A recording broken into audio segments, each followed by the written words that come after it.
Olá, toda beleza está de volta e o assunto de hoje é mitos e verdades sobre varizes, com a doutora Priscila Narraz.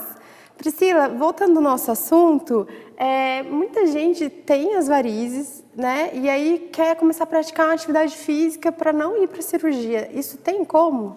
Então, Amanda, veja, os exercícios físicos são fundamentais para dar uma melhora na circulação, proporcionar uma melhora.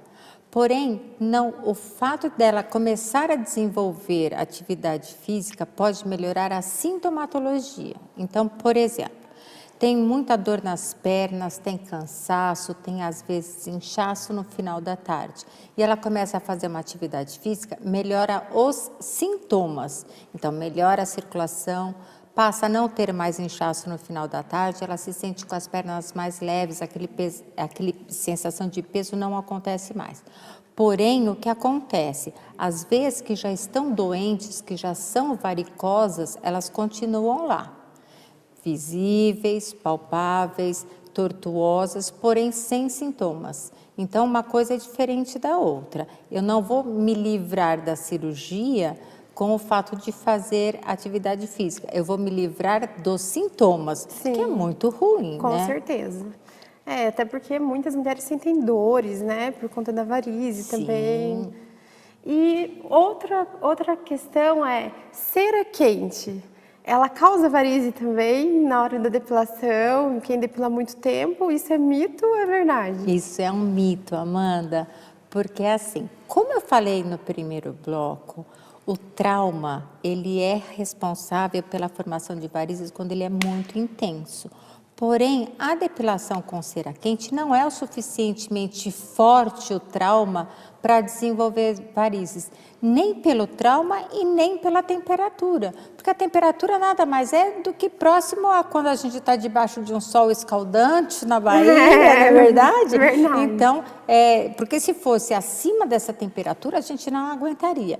Então, nem pelo trauma da depilação, tampouco pelo aumento da temperatura, ela não é responsável por isso. Ela não é responsável, Não, então é genética então pode mesmo. depilar, viu, Pode gente? depilar, sem medo. Sem medo.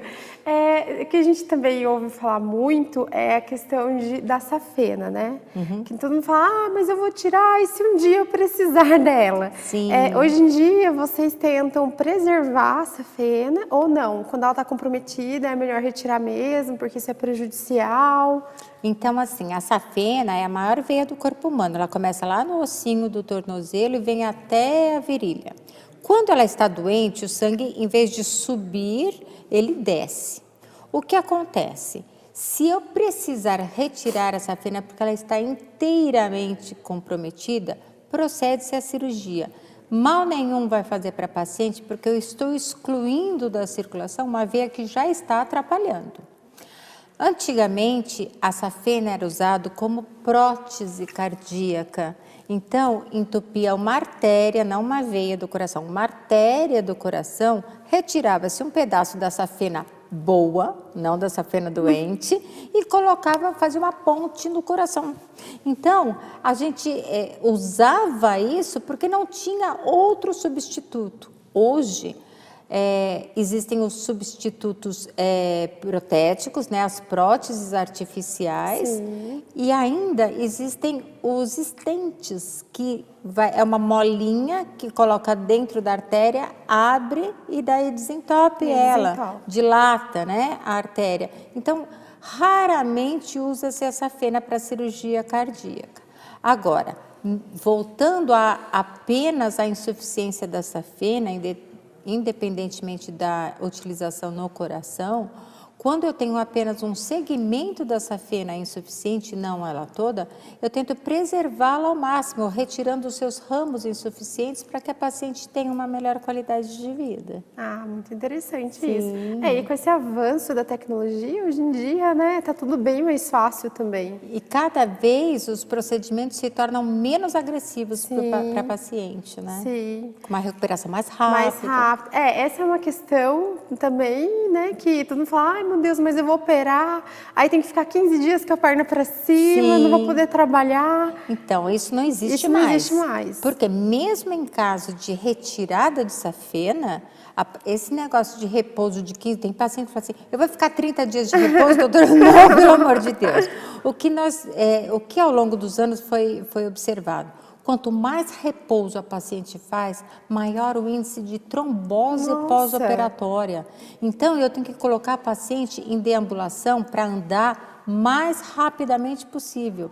Para esses casos onde eu tenho a retirada extensa de varizes, ou seja, a paciente tinha muitas varizes, eu tenho que pôr, eu já entro precocemente com o uso da meia elástica, para colocar essa paciente em movimento, para evitar trombose pós-operatória. Olha que interessante, geralmente a gente acha que é o contrário, né? Que, não, se andar vai ocasionar algum problema e uma pessoa que trabalha em pé também pode trabalhar normalmente. Normalmente, a gente sempre pede cada cirurgião tem a sua conduta. Eu sempre peço, em caso de safenectomia, ou seja, que eu tenho que retirar a safena, eu peço uma semana de resguardo até voltar às atividades e volta obrigatoriamente com o uso da meia elástica. Em caso de retirada de colaterais, sem ter que mexer na safena, ou seja, essas veias microvarizes, que é o chamado pelas pacientes, eu peço de 3 a 4 dias de resguardo, não repouso. Então, se operar na sexta-feira, na segunda-feira já pode trabalhar normalmente? A grande maioria das pacientes, sim. Muito legal isso. E quanto àquelas veias que estão saltadas, as pessoas têm que tomar cuidado com elas? Tem. Sabe por quê, Amanda? O perigo dessas veias são 2 perigos iminentes. Primeiro, a tromboflebite, ou seja, a formação de coágulos dentro dessas veias, que é um processo obstrutivo, e dependendo de qual veia esse coágulo pode migrar para o sistema venoso profundo, ou senão eu posso ter sangramento. Mas eu posso explicar isso depois para você. Combinado, então. Gente, nós vamos para um breve intervalo e não saia daí que no próximo bloco tem mais mitos e verdades para vocês. E o Tom da Beleza volta já!